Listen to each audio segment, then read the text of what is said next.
शास्त्रों से यह जानकारी मिलती है कि चंद्रमा का जन्म क्षीर सागर से हुआ। क्षीर सागर ऊपरी लोकों में है और उसमें भगवान विष्णु जो परमात्मा रूप में हर जीव के हृदय को नियंत्रित करने वाले हैं,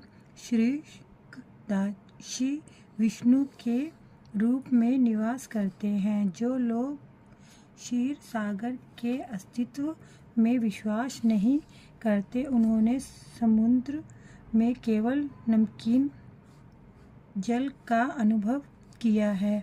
उन्होंने यह जान लेना चाहिए कि यह संसार गोभी कहलाता है, जिसका अर्थ है गाय का मूत्र नमकीन होता है और आयुर्वेदिक औषधि में गाय मूत्र यकृत से पीड़ित रोगियों का उपचार करने में अत्यंत प्रभावी होता है।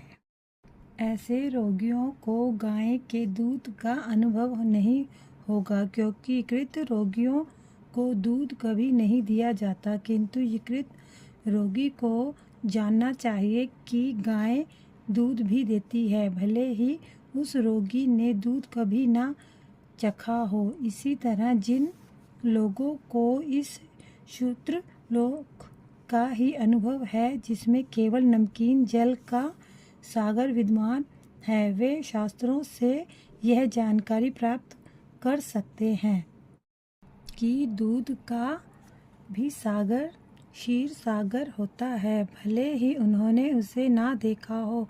इस क्षीर सागर से चंद्रमा उत्पन्न हुए थे, किंतु क्षीर सागर की मछलियां यह नहीं पहचान पाई कि चंद्रमा उन जैसी मछलियां नहीं है।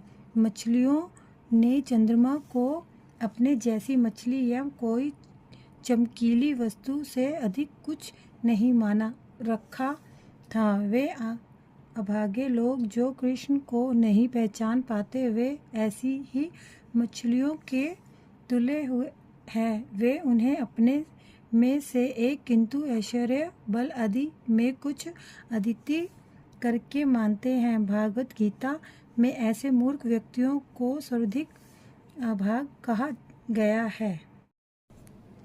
वे इशारों को जानते थे और बहुत परिपक्व थे और एक दूसरे के प्रति समर्पित थे। सभी देवता सभी जीवों का निवास सर्वश्रेष्ठ मानते थे।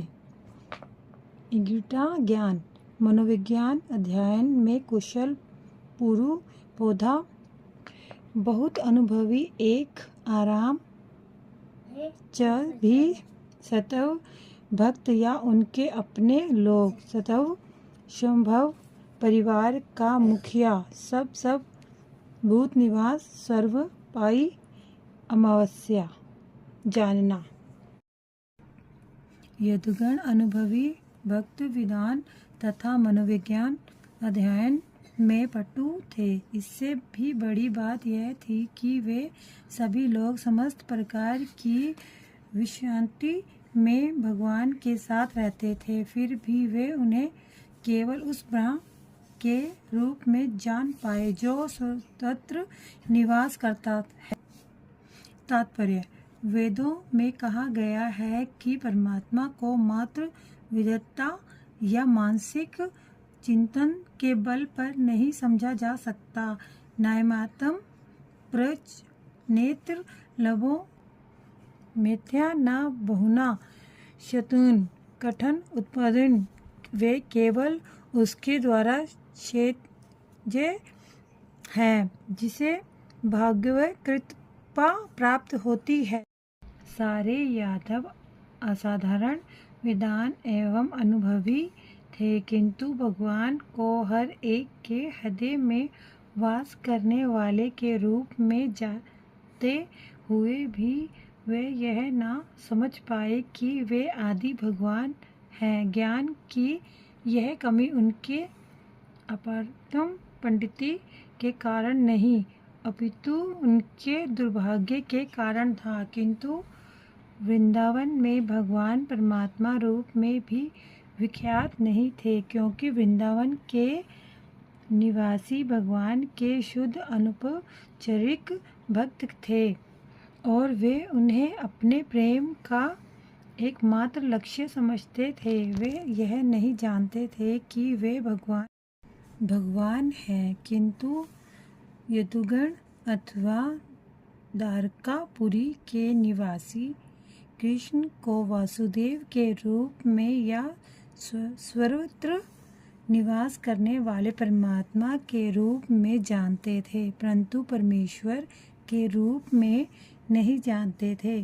वेदों के विद्वान होने के नाते वे वेदों के सातों एकदेव, सूर्य, बुधदिवस, अंतर्धर्मी तथा वृणीना पर देवता की पुष्टि करते थे। इसलिए यदुओं ने भगवान कृष्ण को परमात्मा के रूप में स्वीकार किया, जिन्होंने उनके परिवार में अवतार लिया था, इससे अधिक और कुछ नहीं।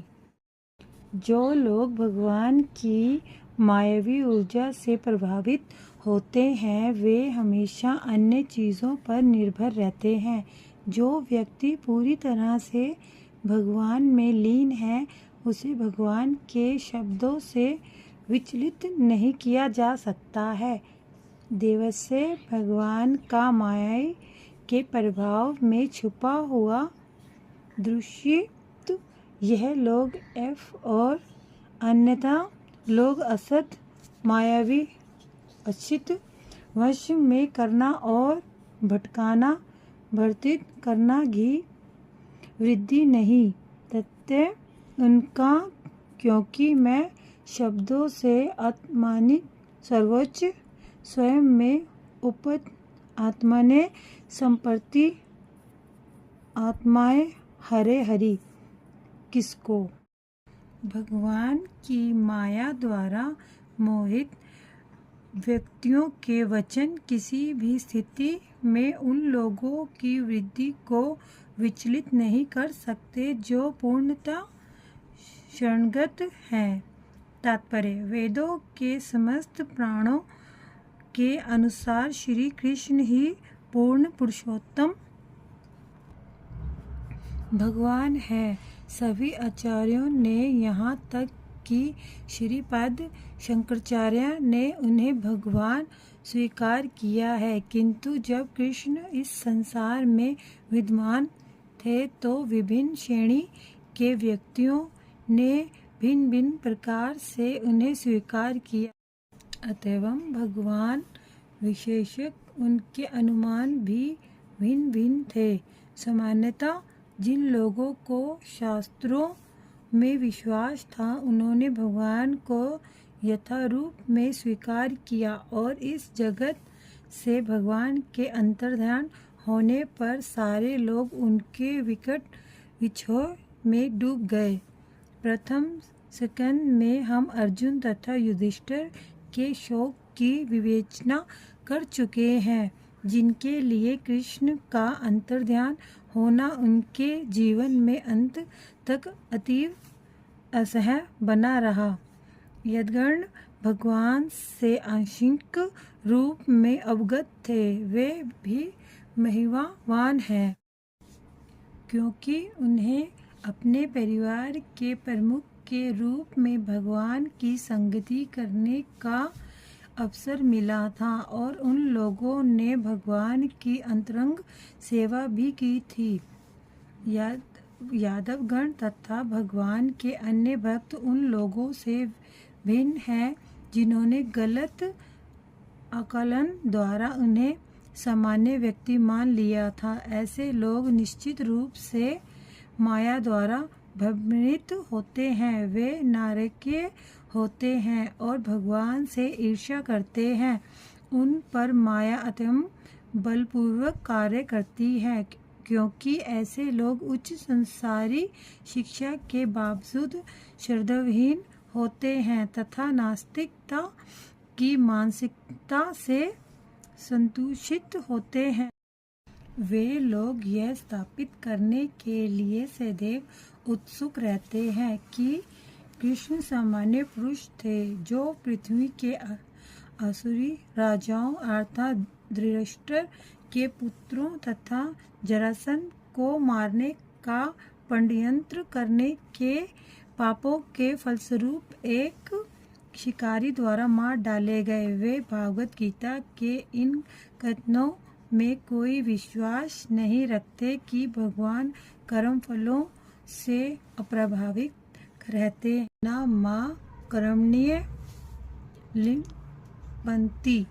नास्तिकतावादी दृष्टिकोण के अनुसार भगवान कृष्ण का सारा परिवार यदुवंश कृष्ण द्वारा धृतराष्ट्र के पुत्रों का वध करने आदि के फलस्वरूप किए गए पापों के कारण ब्रह्मांडों से शापित होने से विनष्ट हो गया। ये लांछन भागवत भक्तों के हृदय को स्पर्श नहीं करते क्योंकि वे वास्तविकता जानते रहते हैं। भगवान के संबंधों में उनकी वृत्ति कभी विचलित नहीं होती, किंतु जो लोग असुरों के कथनों से विचलित हो उठते हैं उनकी भी भर्त्सना की जाती है। इस श्लोक में उद्धव यही कहना चाहते हैं।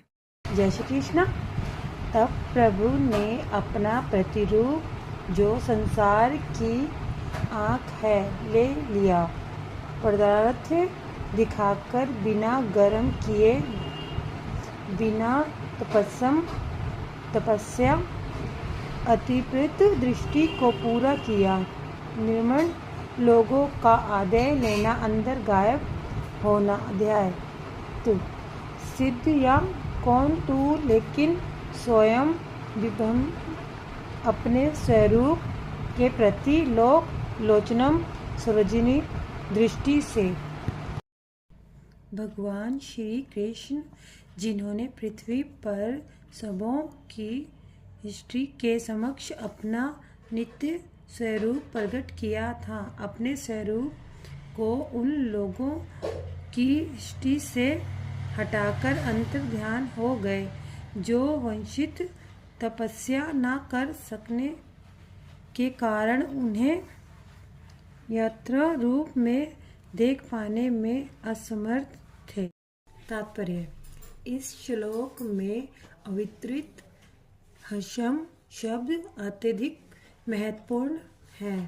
भौतिक जगत में वृद्ध आत्माएं विविध प्रकार से अपनी इंद्रियों को तुष्ट करने में लगी हुई हैं, किंतु वे वैसा करने में असफल रही हैं क्योंकि ऐसे प्रयासों से तुष्ट हो पाना असंभव है। स्थल पर मछली का हस्त अत्यंत उपयुक्त है।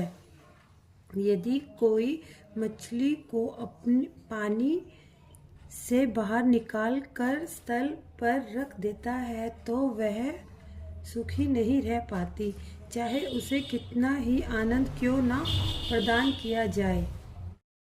आत्मा परम पुरुष भगवान के ही अस्तित्व में सुखी रह सकता है, अन्यत्र नहीं। भगवान की असीम अहेतुक कृपा से उनके पास आध्यात्मिक जगत में ब्रह्म ज्योति मंडल में असंख्य वैकुंठ लोक और उस दिव्य जगत में जीवों के असीम आनंद के लिए अंतर व्यर्थ है।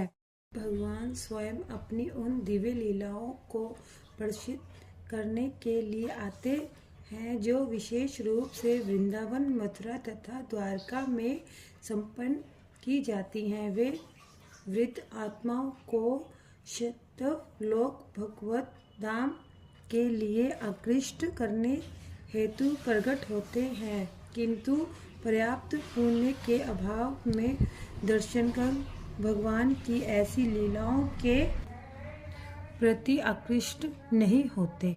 भागवत गीता में कहा गया है कि जिन्होंने पाप मार्ग को पूरी तरह लाद लिया है वे ही भगवान की दिव्य प्रेम भक्ति में अपने को लगा सकते हैं। संपूर्ण वैदिक कर्मकांड का उद्देश्य प्रत्येक वृद्ध आत्मा को पुण्य मार्ग पर लगाना है।